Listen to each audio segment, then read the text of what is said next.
소개 말씀 감사드립니다. 굉장히 그 열기가 후끈 달아오르는 학회장 분위기 굉장히 매년 오지만 굉장히 놀랍니다. 네, 원장님께서 굉장히 면학 분위기가 굉장히 잘 조성되어 계셔서 조금 요 강의는 그래도 편안하게 들어주시면 될 것 같습니다. 우리나라 경제 수준이 굉장히 많이 올라오면서 에너지 인테이크도 같이 수입과 덩달아 같이 이렇게 올라가고 있다고 합니다. 이렇게 그 서양화되는 음식들을 드시면서 리피드 드랍렛 같은 것들이 이제 많이 들어가게 되고 TG가 오르고 세츄레이티드 팻도 많이 들어가면서 라이포프로테인, 카일로마이크론 같은 것도 더 많이 만들어지고 하게 됩니다. 그래서 TG, LDL 콜레스테롤이 다 올라가게 되는데 그러면서 당뇨도 늘어나게 되고 압도미널 오비시티도 늘어나게 되겠습니다. 그래서 디슬리피디엄에도 늘어나게 되고 TG도 올라가게 됩니다. 그래서 이런 라이포프로테인들이 이제 많이 몸에 흡수가 되다가 보면은 세츄레이티드 팻 같은 것도 많아지게 되고 요게 이제 간 세포의 그 LDL 리셉터가 되겠는데 세츄레이티드 팻이 많게 되면은 원래는 LDL이나 IDL 분자들 이따가도 많이 보여드리겠지만 그런 것들을 흡수를 해야 되는데 멤브레인 여기가 이제 딱딱해진다고 합니다. 그래서 흡수가 잘 안 되기 때문에 LDL 콜레스테롤이나 LDL 농도도 올라가게 된다고 되어 있습니다. 이 때문인지 심혈관 질환도 계속적으로 이제 늘어나고 있는 추세라고 보시면 될 것 같고요. 그래서 콜레스테롤의 메타볼리즘에 대해서 좀 한번 다시 정리를 드리고자 합니다. 간과 인테스틴에서 이렇게 간에서는 VLDL이 생성이 되고 장에서는 카일로마이크론 형태로 이제 몸속으로 들어오게 됩니다. 이게 이제 혈류를 타고 돌게 되면은 엔도셀리움에 붙어 있는 라이포프로테인 라이페이즈 LPL 다이머에 이제 붙어서 대사가 되고 여기에 이제 TG들이 굉장히 리치한 라이포프로테인들이 되겠는데 이 대사가 되면서 프리 패티 애시드로 이제 날아가게 됩니다. 그래서 남은 것들을 우리가 VLDL이라면은 한번 대사를 거치면 VLDL 랩넌트가 될 것이고, 그다음에 이런 것들이 또 가게 되면 IDL이 되고 IDL에서 한 번 더 가면 LDL이 되죠. 근데 이렇게 대사를 한번 거치고 나면 프리 패티 애시드가 날아가고 나면은 남은 그 분자들은 라이포프로테인 사이즈가 굉장히 작아지게 되고 이런 것들은 혈관 내 이제 엔도셀리움 내에 침투를 잘해서 염증들을 일으킬 수 있습니다. 이게 이제 동맥경화가 되겠습니다. 그래서 잘 아시는 LDL이 수가 가장 많아서 그렇지 LDL만 동맥경화에 컨트리뷰션을 하는 것이 아니고 수는 좀 적지만 IDL 혹은 VLDL 랩넌트 이걸 이제 우리가 TG 리치 라이포프로테인 TRL이라고 하는데 이런 것들도 이제 동맥경화의 레지듀얼 리스크죠. 여기에 굉장히 큰 관여한 바가 있습니다. 이런 것들을 낮추려는 노력들이 학구적으로는 굉장히 많이 있습니다. 다시 이제 보여드리게 되면은 카일로마이크론이 장에서 들어오고 VLDL이 간에서 만들어지게 됩니다. 그래서 보시면 파란색은 TG를 나타내는 것이고 노란색은 단백 분유를 나타내는 것인데 이런 분자들 VLDL이나 카일로마이크론은 처음에는 TG가 굉장히 퍼센티지가 높습니다. 그래서 이런 것들 TG 리치 라이포프로테인이라고 하고 대사를 거쳐 나가게 되면서 TG들은 가수분해해서 날아가게 돼서 VLDL 쪽에서 보면은 IDL, LDL을 거치면서 점점 파란색의 분율은 줄어들게 됩니다. 다음에 콜레스테롤 컨텐츠는 올라가게 되면서 문제를 일으키게 됩니다. 그래서 넌 HDL이라고 하는 우리가 이제 총 콜레스테롤에서 HDL을 빼면 나오는 그 계산 수치는 보시다시피 전체 아세로스크로틱 총 버든을 얘기하게 됩니다. 그래서 넌 HDL이 굉장히 중요하고요. 그래서 넌 HDL 중에서 LDL이 차지하는 비중이 LDL 콜레스테롤이 차지하는 비중이 가장 크기 때문에 학문적으로는 LDL 콜레스테롤 떨어뜨리는 게 이제 가장 중요하다고 되겠습니다. 그래서 요거를 이제 실제로 측정값으로 보는 것이 ApoB 측정이 되겠습니다. 원장님 잘 아시다시피 요거는 이제 이렇게 측정을 하시면 되겠습니다.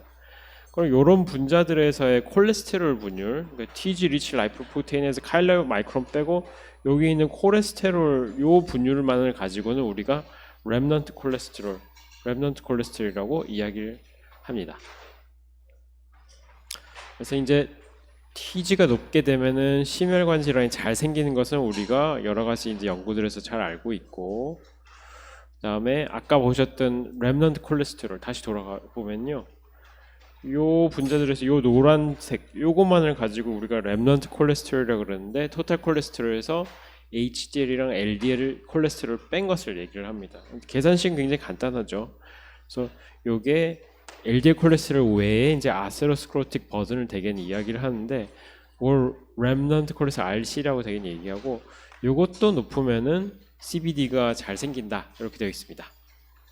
그래서 요거를 다른 넌 HDL의 실제로 측정한 아포비죠. 아포비가 높으면 요거 아포비는 총 콜레스테롤 버든을 얘기를 하고, 요거가 높을수록 MI가 잘 생기게 됩니다. 그래서 렘넌트 콜레스테롤 높으면은 플락도 잘 생기는 것으로 되어 있어서 이런 것들이 심혈관 질환과의 관계성을 잘 이야기해 주는 것 같습니다. 자, 그러면은 원장님들께서 진료하시다가 보는 TG가 높거나 렘넌트 콜레스테롤이 높은 환자들에 대해서 여기에 대한 진료 지침이 있는가 생각해 볼 수 있겠습니다. 60세 남자 환자분이 1차 예방 세팅에서 검진 후 오셨고, 당뇨도 있고 고혈압도 있고 오비스하고 스모킹을 하시는 분이었습니다. 그래서 LDL 콜레스테롤 155로 다소 높고 총 콜레스테롤도 높고 TG가 300으로 높습니다. 렘넌트 콜레스테롤은 총 콜레스테롤에서 LDL이랑 HDL을 뺀 수치가 되겠고, 그다음에 약한 스타틴을 드시고 난 뒤에도 잘 드셨다고 본인은 얘기하지만 어쨌든 LDL 콜레스테롤은 108로 아직 다소 높고 당뇨가 있는 걸 감안했을 때, 그다음 TG도 여전히 200이 넘습니다. 이럴 때 어떻게 해야 될지 우리가 고민이 굉장히 많습니다.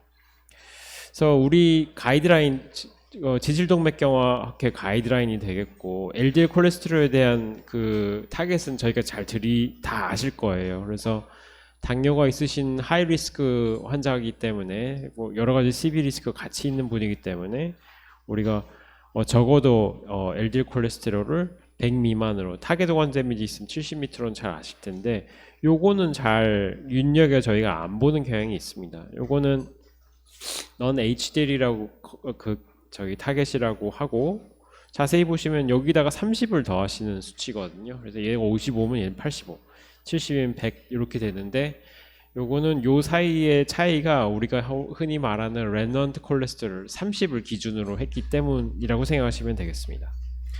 그래서 총 콜레스테롤 버든인 넌 HDL도 잘 맞추어야 되는데, 이걸 어떻게 할지, 첫 번째는 당연히 10번 강조해도 모자른 TG를 떨어뜨리기 위해서 웨이트 로스가 가장 중요합니다. 그래서 5에서 10% 정도 몸무게를 빼는 게 무지무지 어렵지만, 5%에서 10%만 빼더라도 TG가 20% 이상 떨어질 수 있다. 이게 굉장히 중요한 것이 되겠고, 그 다음에 약 드시기 전에 여러 가지 이제 다 가이드라인에서 권고하는 것들이 있죠. 그래서 술 안 드시고, 기름진 거 안 드시고, 운동하시고, 이런 것들이 굉장히 중요하겠습니다.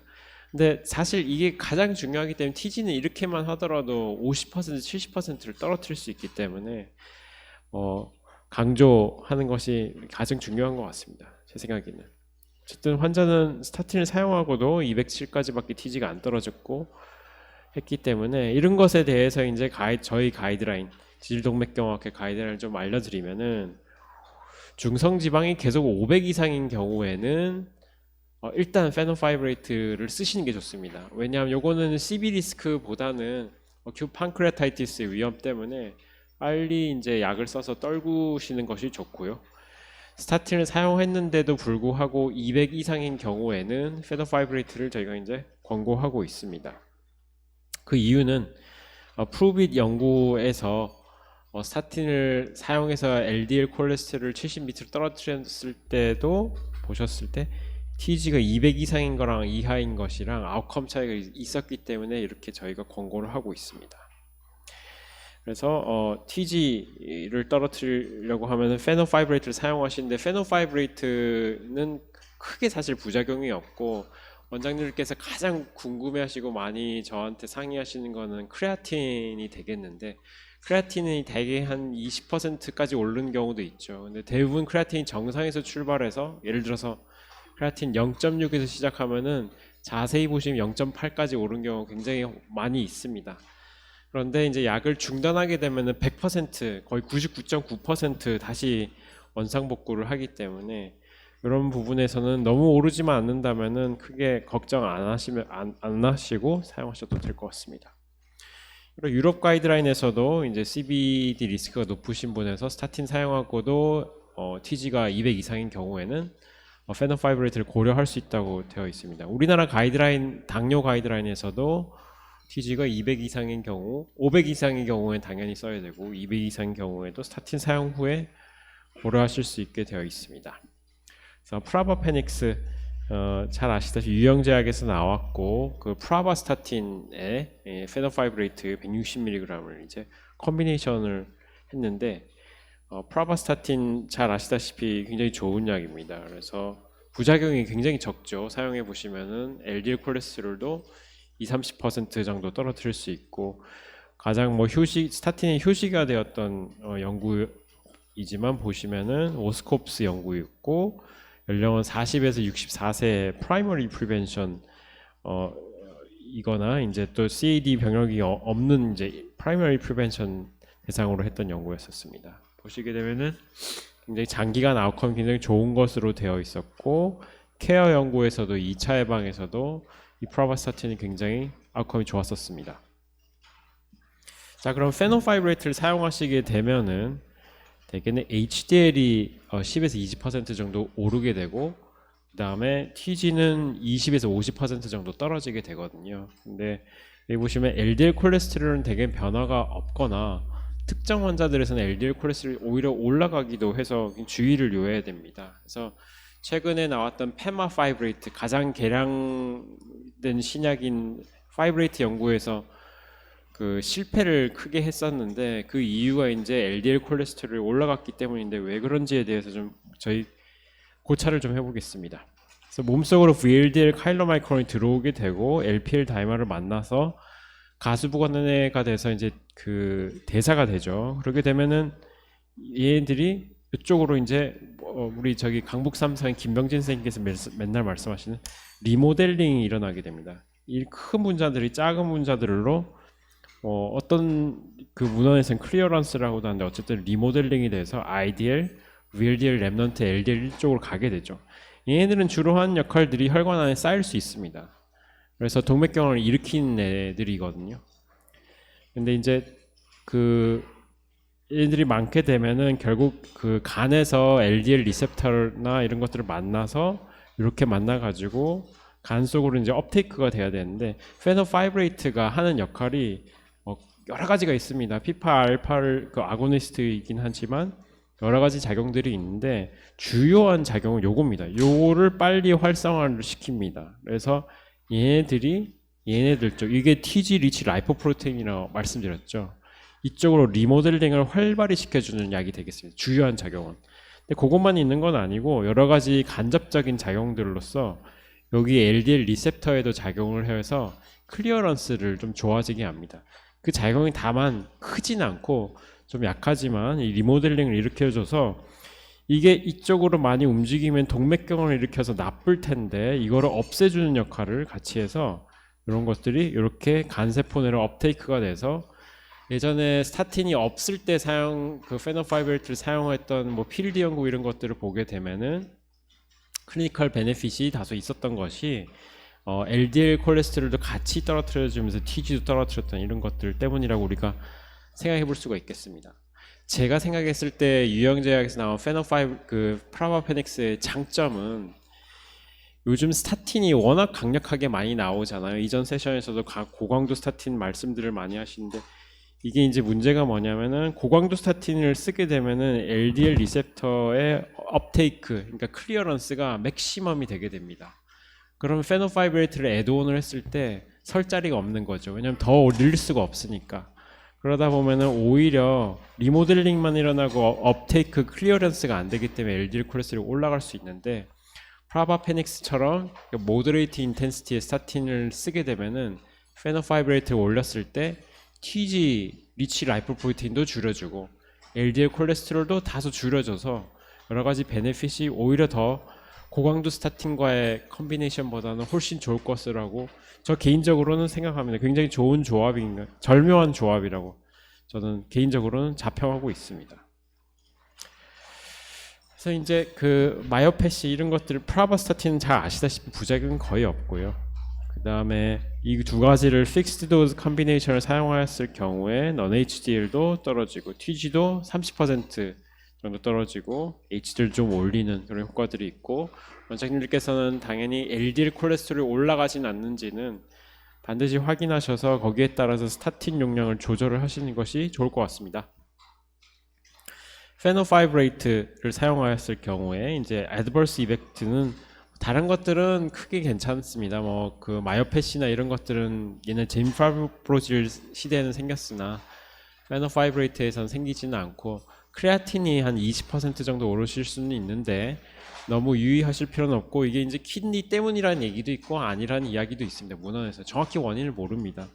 근데 중단하고 나면은 100% 다 원상복구가 됩니다, 경험상. 그래서 너무 걱정하실 필요는 없을 것 같습니다. 우리나라 데이터를 한번 볼까요? 우리나라 데이터는 이상알이 많지 너무나 좋습니다. 요거는 그 고려대 그 김남훈 선생님, 김신권 선생님 팀에서 했던 연구고, 메타보릭 신드롬 환자들을 대상으로 건보 데이터를 봤습니다. 이렇게 했었는데 베이스라인 TG는 208 정도 되는 메타볼릭 신드롬 환자들이었고 1차, 2차 예방 환자들 다 섞여 있었습니다. 근데 보시게 되면 전체 CV 아웃컴이 26% 감소를 했고, TG가 높고 HDL이 낮은 환자들에서는 36%까지도 감소를 했었습니다. 요거는 그 동탄성심 조상호 선생님께서 수행한 연구고, 당뇨 환자들을 봤던 62세 TG는 239 정도로 되는 상당히 높은 환자들이었는데 CV 데스가, 그러니까 사망률이 56%나 감소를 한 것으로 나왔습니다. 또 이거는 포커스 TG 연구라는 것인데, 여기서도 굉장히 TG가 높은 환자들 285가 대상이 높은 환자들을 대상으로 했었는데, 여기서도 이제 굉장히 아웃컴들이 좋게 나왔습니다. 저희 그룹에서는 렘넌트 콜레스테롤의 농도에 따라서 건보 데이터, 샘플 데이터로 분석을 했었었는데, 보시다시피 렘넌트 콜레스테롤의 수치가 높아지면 높아질수록 도스 디펜던트하게 페노파이브레이트를 스타틴에 애드온했을 때 이펙트가 좋아지는 것으로 저희는 이제 보고, 그래서 준비를 하고 있는 중입니다. 왜 이렇게 한국에서만 데이터가 좋은지에 대해서 제 논문 자체에서 이제 고찰을 해보게 되면은, 예전에 이제 필드나 업코드 연구에서는 TG 농도가 굉장히 낮았었거든요. 153, 162밖에 안 됐었는데, 우리나라 환자들을 대상으로 했던 연구들에서는 TG 농도가 상당히 높습니다. 저도 한 230 정도 되는 환자들이나 여러 앞선 그 선생님들 연구들에서는 TG 수치로 봤을 때는 250 이상인 경우가 많았어서, 이런 것들도 있을 것이고 시기 때문에도 그럴 수 있을 것 같다는 생각이 들고, 혹은 아까 말씀드렸다시피 이런 1차 예방 주로인 환자들에서는 스타틴 농도가 오히려 높지 않았던 게 페노파이브레이트 그 베네핏을 극대화할 수 있지 않았나, 이런 생각을 해봅니다. 그래서 정리하면 500 이상인 경우에는 CV 리스크가 아니고 판크레아타이티스의 농도 그 위험을 줄이기 위해서 페노파이브레이트 사용하시는 것이 좋고, 그다음에 그 1차 예방에서 스타틴 사용 후에도 200 이상인 경우에는 페노파이브레이트를 애드온 해볼 수 있다, 이렇게 정리하시면 될 것 같습니다. 그래서 프라우페닉스 제가 굉장히 좋아하는 약제이고 원장님들도 많이 사용하실 수 있으시면 좋겠습니다. 경청해 주셔서 감사합니다.